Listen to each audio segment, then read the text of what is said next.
ও viewers দেখেন, এখন যে মুরইল যে জমিদার বাড়িটি রয়েছে, সেই জমিদার বাড়ির একটা অংশে এখানে কিন্তু এই যে খেজুরের রস কিন্তু জাল দেওয়া হয়। এই যে দেখেন প্রচুর খেজুরের রস লাগানো, যে এগুলাকে কি বলে, ঠিলা। এই দেখেন অনেকগুলো ঠিলা কিন্তু এখানে রাখা হয়েছে।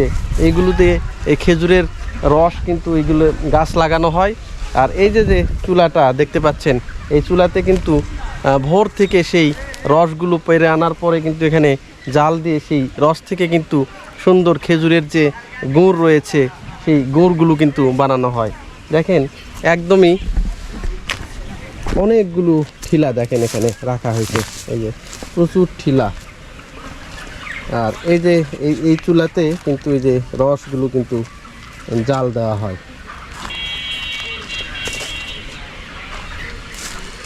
ভাইদের বাসা কোথায়? বাঘা থানা। বাঘা থানা থেকে এত দূর আসছেন? বাঘা থানা থেকে। ওরে বাপ রে বাপ, কতগুলো গাছ লাগাচ্ছেন এবার? এখানে 100 গাছ না? 100। ও, কয় মাসের জন্য আসছেন আপনারা? 5 মাস। 5 মাস থাকবেন? একবারে মাসে আসছি, একবারে ফাল্গুনে, মানে শীতের শুরুতেই আসছেন? শুরুতেই। একবারে ফাল্গুনে চলে যাবেন, গরমের আঁশ যখন পড়বে তারপর থেকে চলে যাবেন। আচ্ছা, এখন রসটা কোন সময় নামে বেশি? সকালে। সকালে হোক, ওটা আমি বলিনি, সেটা হচ্ছে যে আপনার পুষ মাঘে, এটা মাঘে বেশি হয়। এটা যে সময় ঘন কুয়াশা ঠান্ডা যখন, তখন আপনার রসটা বেশি নামে।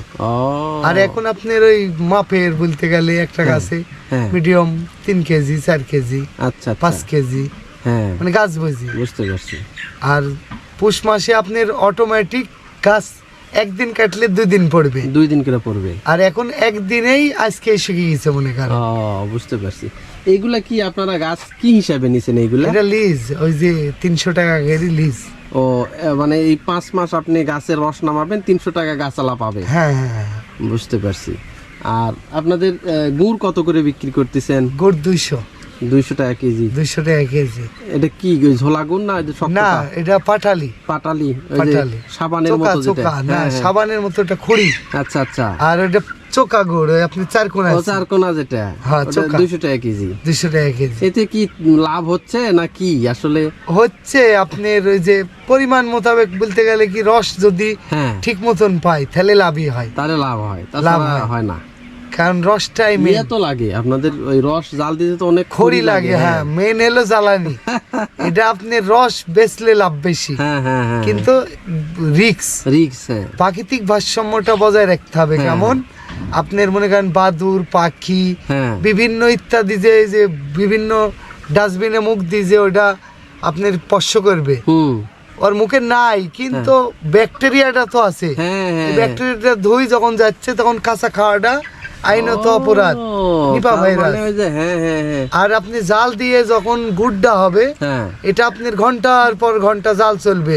তারপরে কি ফ্যানটা আসবে একটা, ফ্যানটা আমরা তুলি সাফ করে দিলাম, তারপরে মনে করেন যে ঘন্টার পর ঘন্টা জাল চলবে। গতদিন নওগাঁর একটা লোক নাকি মারা গেছে। হ্যাঁ, এটা নিপা ভাইরাস না? এটা নিপা ভাইরাস। ভালো রস খাওয়ার উপায় কি তাহলে?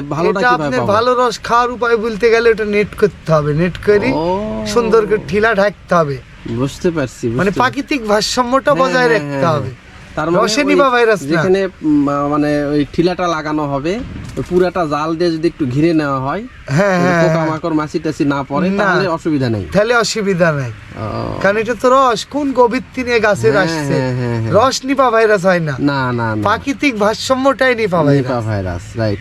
অনেক সময় দেখা যায় যে ওই খেজুরের রসে সাপ পোকামাকড় তো পোকা খাওয়ার জন্য বেকাদাত মনে করেন যে একটা গাছে দাঁড়ার সাপ উঠতে পারে, ওই রসটা খাইলো, ওই রসে মনে করেন জ্বর বিষ ছড়ায় আছে, তখন ওই মারা যাবে। আর আমার এই ঘন্টার পর ঘন্টা জাল চলবে, ওখানে কোনো কিছু থাকবে না। বুঝতে পারছি। তাহলে তো ভালোই। আপনারা পরিবার পরিজন নিয়ে আসছেন না? না, আমি একাই। এখানে আমি 7 বছর রানিং। আপনার যে বগুড়া আইজুল হক কলেজের অডিটোরিয়ামের পিছনে ছিলাম 2 বছর। আচ্ছা আচ্ছা। তারপরে যে কাইলার বাজারের পাশে যে সবুজবাগ ছিল, ওইগুলাতেও কি রস লাগাতেন? হ্যাঁ, ওগুলাতে কম। ওগুলাতে কম, তার জন্য এখানে চলে আসছি। 7 বছর আছি। বুঝতে পারছি। এই জমিদার বাড়ি। সাপোজ আপনি এবার কতগুলো 100টা গাছ লাগাচ্ছেন, 100টা গাছে মোটামুটি কত টাকা তাহলে আপনার ব্যয় হচ্ছে? 30,000। 30,000 টাকা শুধু গাছ আলাগ দিতে হবে। এই খেয়ে পরে আপনার মোটামুটি এই সিজনে কেমন কি থাকবে আশা করা যায়? আশা করা যায় আপনি যে আমি কামলা দিচ্ছি, হ্যাঁ, তার চাই পরিমাণ ভালো থাকবে। যে জমিতে যে যোগালি যে কাজগুলো আছে, কামলা দিতে যাব, হ্যাঁ, কেমন মনে করেন যে আমি আপনার কাজে যাব, আজকে হবে কালকে হবে না, কিন্তু আমার এটা 6 মাসের, তাই এই 5 মাসের এই কাজটা আমরা শিখেছি। বুঝতে পারছি। মনে করেন যে কারো যাওয়া লাগছে না, নিজের টেনশন চিন্তা নাই, এই কাজটার পরে আমি এখন মনে করেন যে 4 মাস 5 মাস খাটছি। বুঝতে পারছি। এই খোঁজা লাগছে। আচ্ছা, এখন যে ওই রসে অনেক সময় ভেজাল দেয়, বুঝছেন? ভেজাল বলতে গেলে আপনার ওইটা কারখানায় থাকে, ওরা কখনো গাছ লাগাবে না, তাই না? না না না, ভেজাল বলতে গেলেই ওদের শুধু কারখানা আছে গুড়ের, কিন্তু ওরা গাছ লাগাবে না। ওটা আপনার উপকরণ বলতে গেলে চিনি, আচ্ছা, ময়দা দিতে পারে, চাউলে। গুড়ের যে একটা সেন্ট আছে খেজুরের গুড়, ওইটা আপনার সেন্টটা কিভাবে দেয়?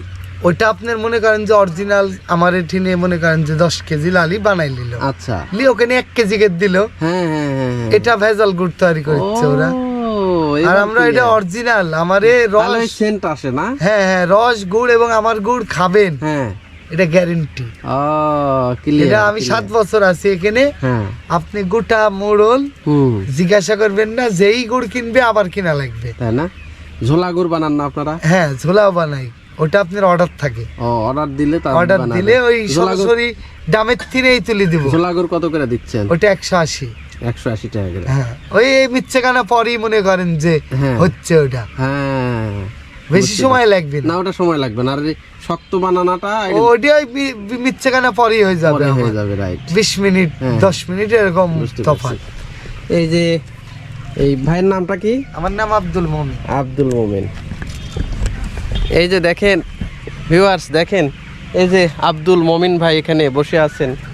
উনি এই খেজুরের রসের যে সিজনাল যে ব্যবসা, এটা উনি করতে আসছেন।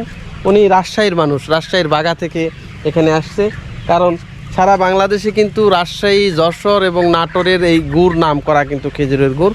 তো ওনার যেহেতু অভিজ্ঞতা আছে, এই অঞ্চলের মানুষের অভিজ্ঞতা একটু কম, এই কারণে উনি সেই সুদূর রাজশাহীর বাগা থেকে এখানে এসে প্রায় 100টার মতো গাছ উনি এই এলাকায় লিজ নিয়েছেন। প্রতিটা গাছ 300 টাকা করে, 30,000 টাকা দিয়ে উনি 100টা গাছ নিয়েছেন। এই 5 থেকে 6 মাস উনি এই রস এখানে জাল দিয়ে উনি গুড় বানাবেন। এই গুড়গুলো আশেপাশের বাজারে উনি বিক্রি করবেন। আর এখানে দেখেন উনি একটা অস্থায়ী ভিত্তিতে একটা ঘরও কিন্তু নির্মাণ করেছেন। সেই ঘরগুলো কিন্তু একদম দেখেন খেজুরের পাতা দিয়ে, খেজুরের ডাল দিয়েই কিন্তু এটা করা হয়েছে। এই যে ভাইও তো আসছেন না, এই 2 ভাই এখানে ওনারা আসছেন রাজশাহীর বাগা থেকে। তো এইগুলোতে ওনারা স্থায়ীভাবে ওনারা এই রসের জাল দিয়ে গুড় বানায়। আর এই যে হচ্ছে যে গুড় বানানা, যে এটাকে কি বলতেছেন আপনারা? এটা আপনি তাফাল, আমরা বলি ড্রাম না, ড্রাম। এই যে দেখেন এখানে এই ড্রাম দিয়ে ওনারা কিন্তু এই গুড়গুলো বানায়। তো দেখেন ভালোই লাগতেছে, কিন্তু একদম সুপ্রি ঘর, উপরে কিন্তু পলিথিন, আর নিচ দিয়ে যাতে ঠান্ডা না আসে খেজুরের ডাল দেওয়া হয়েছে।